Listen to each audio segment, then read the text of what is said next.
Halo semuanya, perkenalkan nama saya Kanerisha Fitri. Ada yang nanya, dan yang nanya cuma beberapa orang.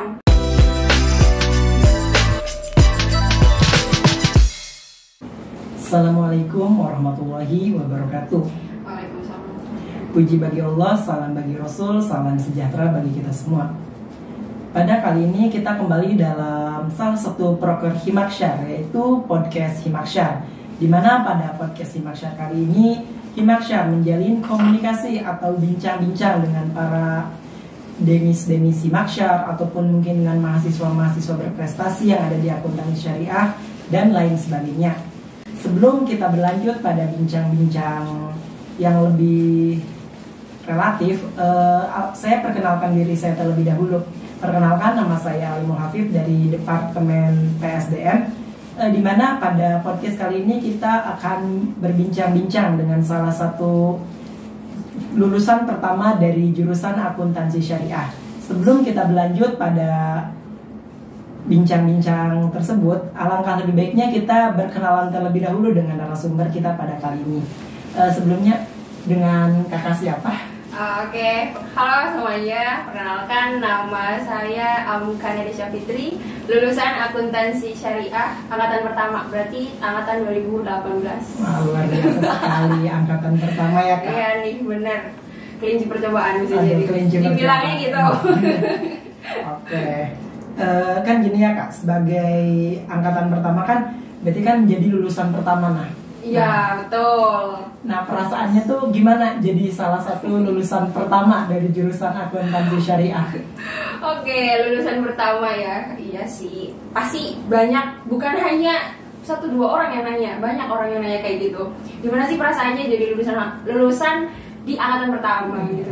Tentunya bersyukur dan bangga ya, karena bisa menuntaskan studi di jenjang strata 1 di waktu yang tepat, di tepat waktu, masih 4 tahun berarti ya. 4 tahun.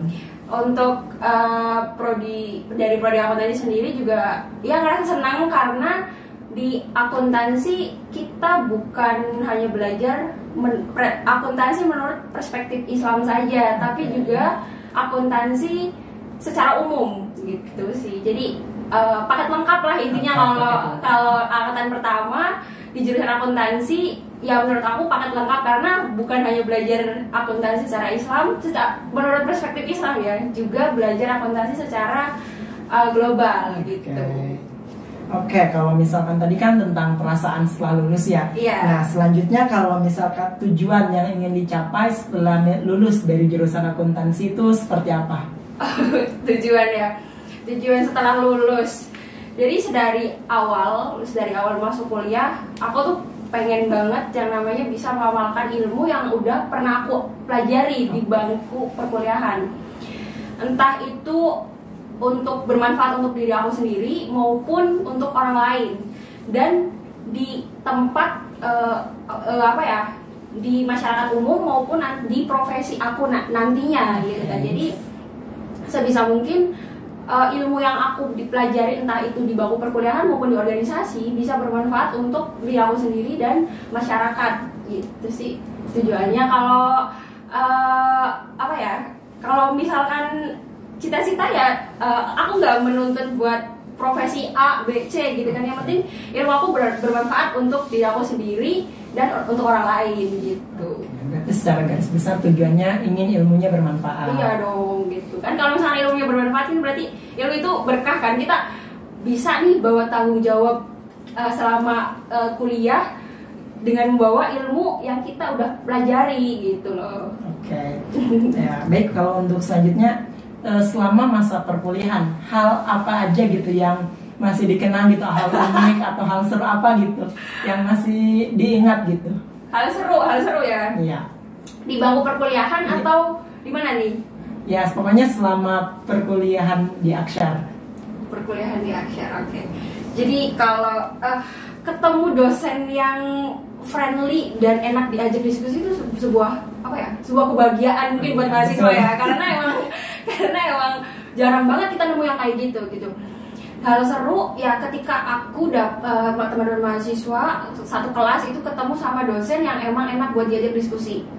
Jadi ketika diskusi itu si audiens itu bisa apa ya, bisa ikut nimbrung sama diskusi kita tuh. Misalnya ada yang presentasi nih, ada yang presentasi, terus dan presentasinya itu kebetulan relate banget sama keadaan yang sekarang. Contohnya misalnya tentang ekonomi, ekonomi lagi gini nih, jadi temanya itu kebetulan mirip sama nyambung kan jadinya. Nah itu kalau misalnya nyambung kayak gitu, si audiensnya ikutan nimbrung, semua nanya, dan si dosen itu ngelurusin gitu tuh. Jadi ikutan nimbrung juga diskusi itu, dan hal itu yang menurut aku seru di dalam perkuliahan, karena kita bisa hidup tuh, kelasnya kita hidup, gak cuma iya presentasi ditutup closing gak ada yang nanya gitu kan. Atau nanya, atau si presentasi ngajuin pertanyaan, apa ada yang ditanyain, terus ada yang nanya, dan yang nanya cuma beberapa orang, dan si dosennya ya udah silahkan lanjut gitu kan, kayak lain yang benar yang mana gitu kan. Jadi nggak tahu ya mana jawaban yang benar dan yang salahnya tuh ya. Iya gitu. Menurut aku yang seru tuh itu kalau waktu pas kuliah didiskus kan. Terus kalau momen yang paling diingat ya waktu ini, aku tuh dulu lucu pernah di semester 1 itu di mata kuliah studi Quran gitu kan. Ketemu lagi sama dosen yang benar-benar friendly gitu kan. Jadi akun Instagram semua mahasiswa itu di follow sama beliau buat ngumpulin tugas, nanti di tag gitu loh, di tag ke dosennya. Dan suatu ketika di pertemuan itu aku diucapin selamat ulang tahun sama beliau, gitu kan. Wah, karena kemarin ulang tahun ya, selamat ulang tahun ya gitu kan, ke 17 pas itu. Kan pada nge-note semua, loh kok tahu dosennya gitu kan, gitu kan. Ternyata si beliau itu suka nge-film story gitu kan. Biasa kan kalau ulang tahun kita repost kan di Instagram gitu kan. Nah si dosennya tuh notice tuh bahwa ada yang ulang tahun nih mahasiswa saya, dan diucapin gitu. Padahal di situ tuh yang ulang tahun ada 2, tapi belum kan notice-nya aku gitu kan. Yuk ramai kan gitu kan. Itu kayak suatu momen bahwa loh kok ternyata ada dosen yang perhatian sama mahasiswanya gitu loh. Kayak di saat aku semester 1 kan masa transisi kan dari SMA ke kuliah kan, pasti kaget kan, kaget dosen yang modelan kayak gimana nih, kalau dosen cara belajarnya kayak gimana. Ternyata ada loh dosen yang kayak gini, jadi semakin yakin bahwa kuliah tuh enak gitu loh. Jadi sampai sekarang pun dosennya juga masih kontekan, bukan sama aku ya, tapi sama yang lain juga masih kontekan, kayak masih komen-komen di story di IG-nya kelas gitu, masih gitu. Jadi wah seneng banget tidak berdosen yang kayak gini, komunikasinya juga masih jalan sampai sekarang gitu. Itu sih kali ya. Sebuah kebanggaan pasti ya diucapin ulang tahun sama dosen di depan kelas lagi. Loh aku gitu. Oke, kalau mungkin untuk selama perkuliahan kan nggak selalu tentang perkuliahannya, kadang mungkin ada tentang organisasi, terus atau mungkin kerja atau apa gitu. Punya kesibukan masing-masing ya. Kesibukan masing-masing. Nah, cara membagi waktunya itu seperti apa? Aduh, ini pertanyaan banyak banget ditanya. Terus bagi waktunya gimana gitu kan? Ya, aku juga maksudnya salah satu mahasiswa yang bukan cuma belajarnya bukan cuma di ini doang kan, di bangku kuliah. Aku juga dulu di pesantren selama 4 tahun. Jadi aku pulangnya pesantren kan. Banget. Gitu kan. Pagi aku ngaji kan dari jam 6 dari jam 5 sampai jam setengah 7 kadang. Malamnya pulang aku ngaji juga dari jam habis maghrib sampai jam setengah 9. Terus belum lagi sebelumnya aku juga udah kayak punya prinsip bahwa aku tuh kuliah jangan cuma di bangku kuliah aja. Aku nggak mau, harus ada selingan. Di saat aku jenuh kuliah ya aku ke organisasi gitu kan. Tapi kembali lagi ke tujuan awal, kalau misalkan kita kuliah tuh untuk menuntut ilmu di bangku perkuliahan, jangan jadiin maksudnya organisasi tuh jadi kita terlalu fokus di organisasi, kita lupa bahwa tujuan awal kita tuh ya untuk kuliah gitu kan. Nah cara bagi waktunya ya aku juga berarti pesantren, kuliah, organisasi juga sih. Pegang berapa ya dulu ya? 3 kali bener kok. Tapi ada yang aktif, ada yang enggak gitu kan, pasif gitu. Cara baginya aku pakai to-do list sih. To-do list tuh sering banget sih di apa ya? Diomongin sama orang yang namanya to-do list, tapi emang penerapannya emang susah. Jadi di awal semester itu aku termasuk orang yang sibuk kan. Kalau misalnya awal semester kan biasanya ada si dosen itu kan bagi RPS, Iya, jadwal keluar, Iya. ruangan nomor berapa, kayak gitu kan. Iya, betul. Jam-jam kita kuliah tuh di hari apa aja, jam berapa gitu kan. Dan di situ aku tuh punya to-do list yang big, gede gitu loh. Selama 1 semester dan goals apa yang akan aku capai di semester itu. Contohnya di semester 2 nih. Kan kita dari semester 1 ke semester 2. Kita nulis, aku sibuk nih nulis jadwalnya apa, waktunya kapan, ininya itu gitu kan, dosennya siapa gitu kan. Nah, udah kan ditulis semuanya. Pas waktu minggu pertama itu kan ada yang namanya apa tuh? Kontrak belajar ya? Iya, Nah, kontrak belajar. Di kontrak belajar itu kan pasti dosen perkenalan, terus yang namanya nge-umumin tugas individunya kan, tugas kelompok, bagian kelompok gitu kan, RPS dikasih dan sebagainya gitu. Nah, aku tuh selalu nulis tugas kelompok, tugas individu itu dikumpulin kapan, aku tulis.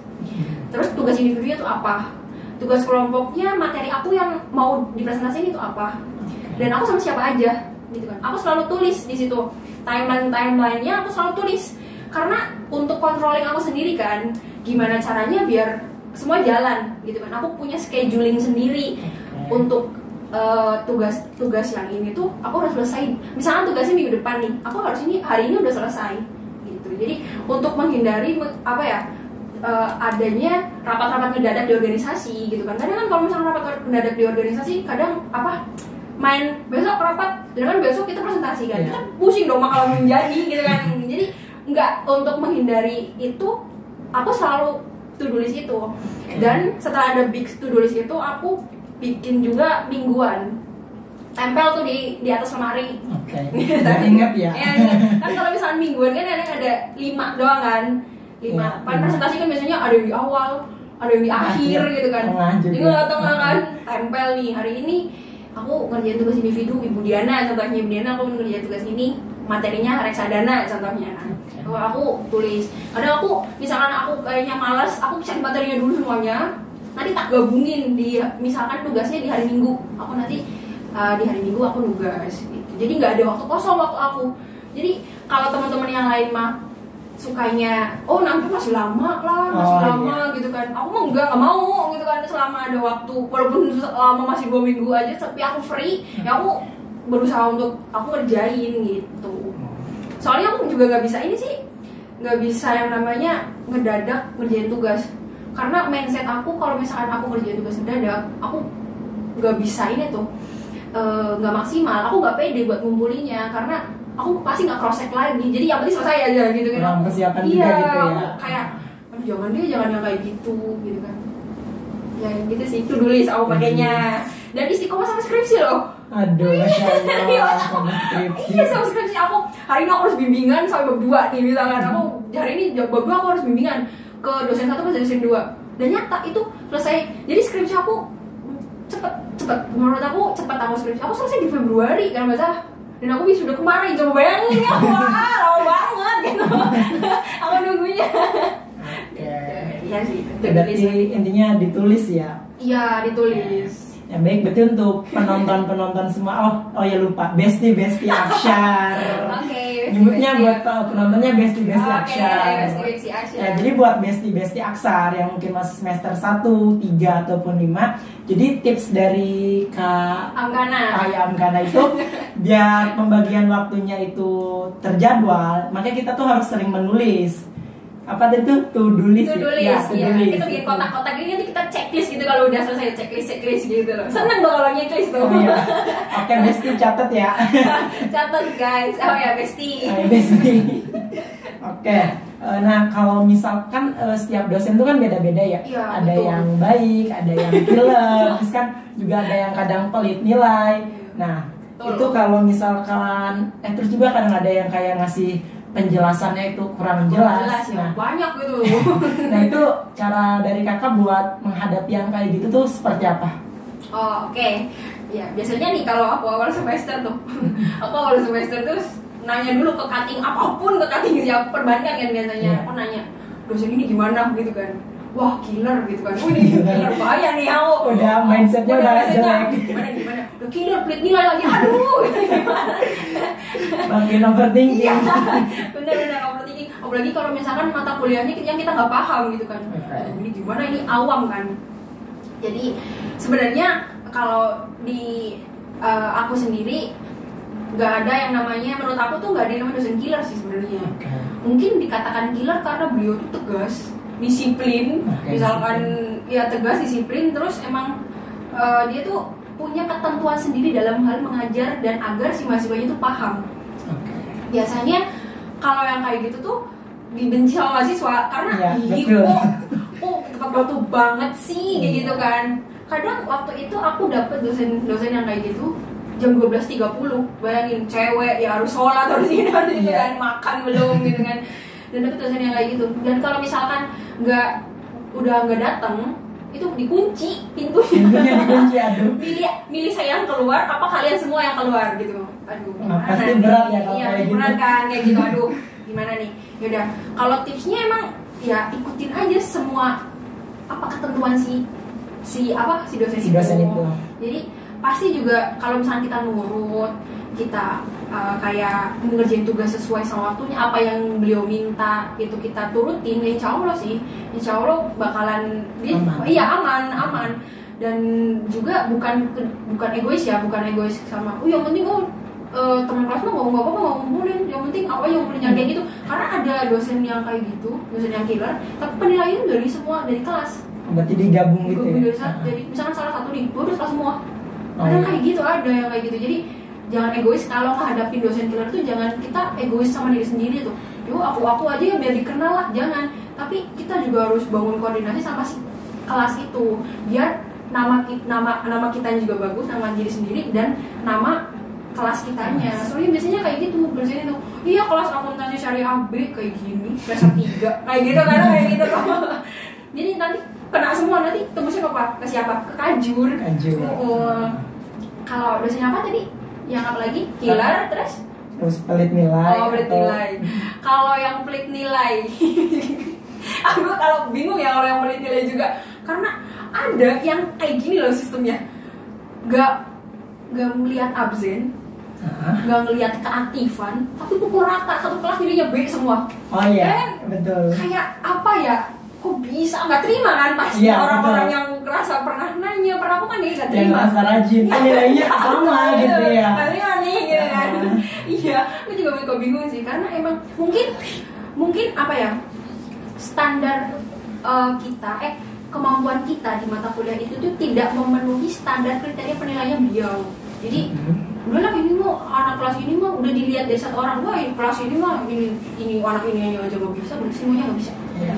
Kadang iya, kalau biasanya apa ya, kalau dari kelas aku sendiri, aku selalu ngomong di akhir semester sama kajur. Ngomong apa tuh? Bu, ini dosen ini kayak gini. Oh iya. Karena nanti tuh si dosen yang ngajar di semester itu, di akhir semester itu ada yang namanya penilaian dari gugus mutu. Jadi nanti si mahasiswa yang pernah diajar itu ditanya, dosen itu gimana? Ada kuesioner? Iya. Aku pernah ditanya soalnya sama gugus mutu kan, gimana? Wah, aku keluh kesah aja kayak gini. Iya, terus apa lagi tuh? Pelit nilai kurang jelas dalam itu materi. Ya, aku juga kadang greget sendiri. Kalau yang kurang jelas, mungkin kan kita udah dibekalin RPS nih. Di pertemuan itu kita cari nih materi-materi yang akan diajarkan di pertemuan itu. Nah, kalau misalkan udah nemu nih, kita udah paham, kita search Google dulu pertanyaan atau apa kita sebisa mungkin kita paham duluan daripada si dosen itu dan si presentasi. Nanti kan biasanya di akhir perkuliahan kan dosen pasti ada yang perlu ditanyakan gitu kan, ada yang perlu ditanyakan. Bu, ini katakan aja, Bu, triknya kayak gini kalau misalkan biar apa ya, si kayak berkelas gitu loh, kayak kita sok tahu tapi kita tuh pura-pura nggak tahu gitu kan. Bu, Pak, menurut artikel yang saya baca kemarin, berdasarkan jurnal yang saya baca, akuntansi itu seperti ini loh. Tapi saya nggak tahu Pak yang benar yang mana. Kalau misalkan pendapat Ibu gimana? Soalnya saya masih bingung. Nanti beliau tuh kepancing untuk menjawab gitu loh. Artikel misalkan ditanya artikelnya mana? Artikelnya ada di Google Scholar. Misal kita bukti ya, tinggal download aja, serahin. gitu. Jadi nanti kan ada discuss lagi, jadi kita paham tuh, karena kan kewajiban kita kan untuk paham juga sama materi yang disampaikan. Kalau misalnya kita nggak paham, nanti kita salah arah gimana gitu. Dan diusahain setiap pertemuan itu ada yang nanya. Jadi cecer nih anak yang pinter bikin pertanyaan yang banyak. Jadi nanti disebar ke anak-anak yang lain. Jadi yang lain itu bukan cuma itu aja, tapi oh iya, jadi kan nama baik kelasnya ada gitu kan, nama baik si yang bertanya juga ada. Jadi jangan egois lah kalau kayak gitu, kompak deh gitu tuh. Jadi nggak, ya kita tuh kuliah cuma kita bakalan ketemu tuh ya 4 tahun itu toh. Nanti setelah skripsi, pas skripsi aja udah masing-masing gitu. Jadi kalau misalkan nilai kamu A juga nggak mungkin juga sih nilai akunya jadi B gitu kan. Yang penting kamu aktif, aku aktif gitu. Tapi ya juga ngelihat orangnya juga sih, mau nggak diajak aktif. Kalau dia nggak mau, ya udah tinggalin. Gitu. Oke, jadi bestie catat ya. Pada intinya juga kelasnya juga harus kompak. Iya, jangan egois. Jangan egois. Yang pintar tuh dicecer buat pertanyaan. Oke. Dicecer kan bahasanya, ya ampun. Terus juga terkait dosen, misalkan dosennya itu maksudnya mau seenaknya sendiri gitu. Misalkan mahasiswa tuh pengen ngasih usulan pendapat gini-gini, tapi langsung ditolak gitu. Nah, respon kita tuh sebagai mahasiswa tuh harus kayak gimana kalau misalkan nemu dosennya kayak gitu? Iya sih, gak menutup kemungkinan kita bakalan ketemu dosen yang kayak gitu. Kayak misalkan sebenarnya kalau presentasi itu kan membuka pendapat mahasiswa untuk ini itu. Tapi kadang ada dosen yang bukan, ini yang kayak gini, ini yang kayak gini, ini yang kayak gini. Susah buat diajak discuss. Ya solusinya untuk kayak gitu, kayak kita baca isu-isu terkini aja sih, isu-isu terkini yang relate sama yang keadaan sekarang. Iya, keadaan ya sama pertemuan-pertemuan materi di pertemuan itu. Kalau misalkan jadi menurut pendapat saya dan mungkin teman-teman, jadi yang ngajuin pendapat itu bukan cuma satu. Misalnya nih Alimul pendapat, terus satu lagi Kamil pendapat, jadi kayak dikuatin gitu loh. Jadi kan saling menguatkan gitu. Jadi kan si dosen juga lah iya sih kayak gitu kan. Oh iya, pendapatnya bukan cuma satu gitu kan. Tapi kalau misalnya emang tetap kekeh pendapatnya, maksudnya tetap ini gitu kan, ya udah mungkin emang dosennya ya kekeh sama jawaban itu, karena beliau juga kan mungkin punya dasar sendiri kan, kenapa beliau jawab ini dan jawaban pendapat kalian salah gitu tuh. Nggak salah sih, kurang tepat gitu mungkin. Oke. Kalau itu sih tadi kan terkait dengan dosen ya. Nah, selanjutnya tuh terkait dengan kendala yang pernah dialami selama masa perkuliahan, apa aja gitu. Apa ya? Aduh, kendalanya banyak kayaknya. Ya pasti kalau kendala kan pasti banyak ya, masing-masing orang beda gitu. Masing-masing orang beda ya. Mungkin secara global ya, yang mungkin dialami sama mahasiswa lainnya juga kendalanya. Kan aku kan tadi kan udah tulis kan. Iya, tulis. Intinya mah terjadwal banget lah gitu. Aku kendalanya kalau misalkan ada tugas yang ngedadak. Oh iya. Tiba-tiba, kadang-kadang kan. Tiba-tiba besok dikumpulin maksimal jam 9 malam. Aduh, gimana nih? Posisinya kita lagi di acara kan, udah free nih. Ada jadwal rapat hari Selasa, misalnya hari Selasa, itu rapatnya sampai malam kan. Udah enak nih, udah tugas udah semua kan, tugas udah kerjain semua, nggak ada. Ternyata PJ nih dapat info kalau silahkan kerjakan ini analisis video, dikumpulin maksimal jam 9. Aduh, gimana nih? Aku belum prepare apa-apa gitu kan. Dan itu jadi kendala menurut aku ketika ada tugas ngedadak, rapatnya udah ngedadak gitu kan, lagi bentrok dalam satu waktu, aku kewalahan gitu kan, aku kelabakan. Kayak orang yang, kelemahan orang yang terjadwal tuh kayak gitu. Di saat kita tuh stuck sama jadwal yang udah kita buat, ketika kita dikasih suatu case mendadak, kita panik gitu, gimana nih? gimana? Karena kita nggak biasa explore sama yang kegiatan ngedadak kayak gitu. Jadi ya kendalanya di saat ada kegiatan yang bersamaan, riuh buat ngatur waktunya, panik jadinya bukan selesai tapi rusak semua nggak jelas semua jadinya dua-duanya gitu kan, pusing mikirin ini gitu. Kendalanya itu mungkin ya masing-masing punya kendala ya, cuma kendala di aku itu sih kadang. Yang penting mah jangan panik dulu ya. Jangan panik. fokus optimis bahwa bisa nih jalan semuanya. Bisa gitu ya. Nah, kalau misalkan terkait dengan tugas kan, biasanya kan kadang mahasiswa tuh kalau dapat tugas tuh kan langsung kayak ngeluh gitu, kenapa dapat tugas kayak gini gitu ya. Terus juga pernah nggak sih ngerasa jenuh gara-gara tugas? Maksudnya dapat tugas, tapi tugasnya tuh jenuh gitu. Ya gitu-gitu aja tugasnya. Nah itu solusi buat ngatasinnya tuh gimana gitu? Solusi lagi ada. Iya karena kan berbagi pengalaman gitu Ya, untuk besti aksar semuanya. Oke, besti. Jenuh tugas sering sih. Tugasnya apa coba tebak?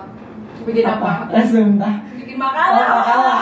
Langsung banget bikin makalah. Bikin makalah. Bayangin nih dari semester 1 sampai semester 6 bikin makalah. Makalah PPT ya. Iya, apalagi kalau di plotting sama anak-anak yang nggak bisa diajak diskusi kalau bikin makalah. Duh, iya, berat sih. ujung-ujungnya tugas individu itu makan bikin makalah.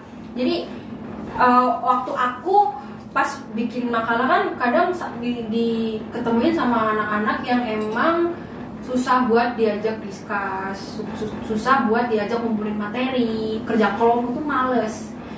Jadi ketika pas udah nih aku kan scheduling nih, balik lagi karena aku scheduling bisa ke jadwal. Jadi temennya nantilah masih lama gitu kan. Terlalu santai. Nggak apa-apa, cari materinya aja, nanti aku yang gabungin contohnya. Aku yang gabungin, nanti aku yang bikin makalahnya gitu kan.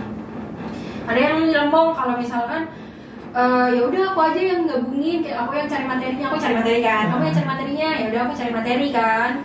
Nah pas udah selesai makalahnya, dikirim tuh kan ada grupnya kan, dikirim ke grup, ternyata masih acak-acakan tuh tata cara penulisannya. Aduh aku mah tipikal orang yang risih ya kalau misalkan ada tata cara penulisan yang gemesin gitu. Katanya udah dirapiin, kenapa kayak gini gitu kan? Aja nggak lurus sama B gitu kan? Benar. Maksudnya kayak ya berproses bareng lah, apa yang sekiranya butuh dibenerin ya harus bareng-bareng benerin gitu. Bilang aja belum diedit, gak usah membela diri udah diedit gitu kan. Ya mungkin udah diedit sih, cuma mereka juga nggak bisa kan. Jadi aku beresin lagi, besoknya presentasi, dianya ngirimnya pas malam. Jadi kan otomatis kitanya juga ya malam begadang lagi buat ngerjain tugas itu gitu kan, untuk rapiin makalah dan sebagainya. Belum lagi kalau misalkan ketemu dosen yang emang beliau tuh fokus banget sama tata cara penulisan. Ada loh yang kayak gitu. Oh iya, ada. Si makalah tuh direvisi. Berapa kali ya ketemu sama gitu. Jadi ya Allah ini banget ya, teliti banget. Oh yaudahlah, mungkin menulis makalah ya. Jadi tapi setelah misalkan aku ngedit kayak gitu kayak optimis aja, maksudnya kayak positive thinking bahwa nanti itu tugas yang aku kerjakan sekarang itu akan bermanfaat nanti, entah itu di kerjaan atau nanti di pas skripsi. Ternyata optimis aku, positive thinking aku tuh memang nyata. Di saat pengerjaan skripsi, aku hampir revisi 1 kali di penulisan.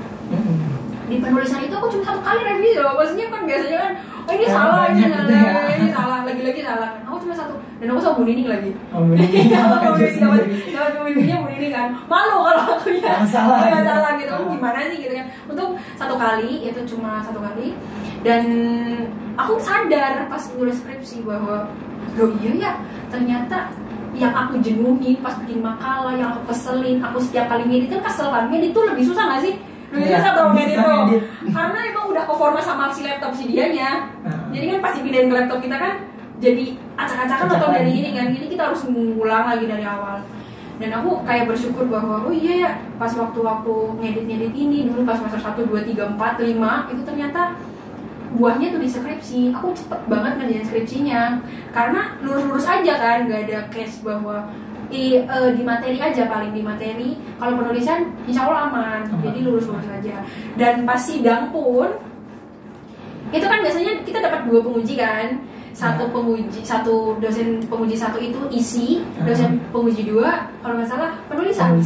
Jadi penulisan aku pas aku ujian di dosen pembimbing 2 itu bukan penulisan yang dikoreksi, tapi apa isinya.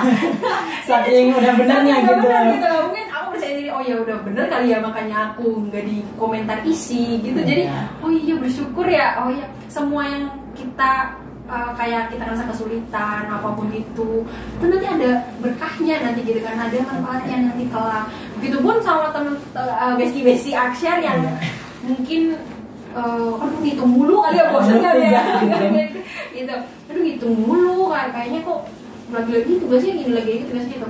Ya optimis aja, positive thinking aja bahwa nanti akan ada hikmahnya nanti, entah itu pas kerja ataupun nanti kebetulan si dosen penguji skripsinya nanyain materi itu, kita ingat, karena kan sesuatu yang membuat kita jenuh kan biasanya kita ingat tuh.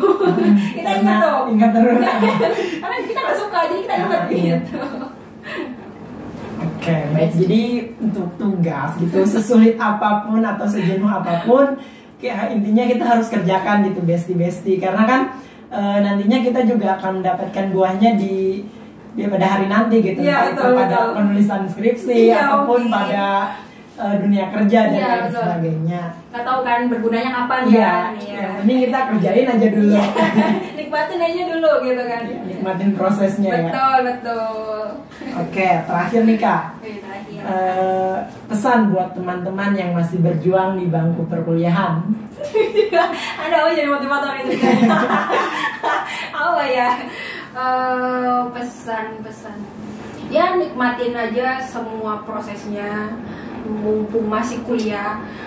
Kalau pas sudah kerja mah kan beda lagi. Kan aku juga udah kerja kan, kayak oh iya ya kangen kali setelah kita lulus tuh kita bakalan kangen di kuliah tuh kayak gini, ketemu sama orang-orang banyak, karena banyak pelajaran hidup yang kita ambil di dunia perkuliahan.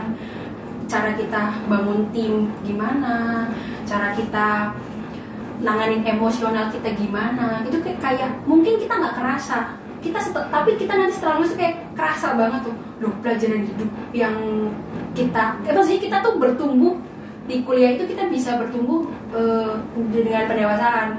Secara ini ya, secara perlahan, secara tanpa disadari itu kita dekat sama pendewasaan gitu kan, berhubungan dengan emosional, ini itu kan banyak.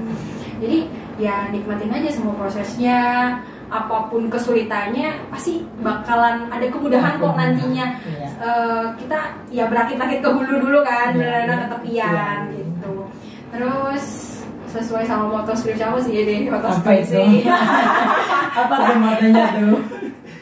Motonya tuh gini, definisi menikmati bukan sekedar menjalani apa yang seharusnya terjadi, melainkan meyakini bahwa yang terjadi itu memang baik untuk dijalani. Oke, besti catat ya, itu buat SV nanti sore. Oke, quotes of the day ya. Oke ya. Oke, itu tadi kan pertanyaan terakhir ya. Sebelumnya saya ucapkan terima kasih buat Kak Kana ya. Om Kana ya. Oke, maaf ya. Sedikit yang akan saya simpulkan dari perbincangan tadi ya, dimana dalam suatu proses pembelajaran kuliah itu kita harus menjalankan sesuai dengan prosedurnya gitu, karena apapun yang kita lakukan hari ini akan berdampak pada kita di esok dan nanti gitu. Terus juga kalau misalkan cara supaya menghadapi jadwal atau apa gitu tuh, yang tadi tuh apa yang ditulis tuh? Oh ya, ditulis itu namanya, saya lupa gitu. Yang intinya gitu. Terus juga jangan egois, jangan mendingan diri sendiri, tetap jaga kekompakan di dalam kelas. Iya betul banget. Udah punya keren. Alhamdulillah. Mungkin cukup sekian bincang-bincang pada podcast Himaksyar kali ini. Saya selaku moderator Alimul Habib dan narasumbernya Teh Kana Desya Fitri. Mohon pamit undur diri, mohon maaf apabila ada kesalahan. Sekian dari kami, wassalamualaikum warahmatullahi wabarakatuh.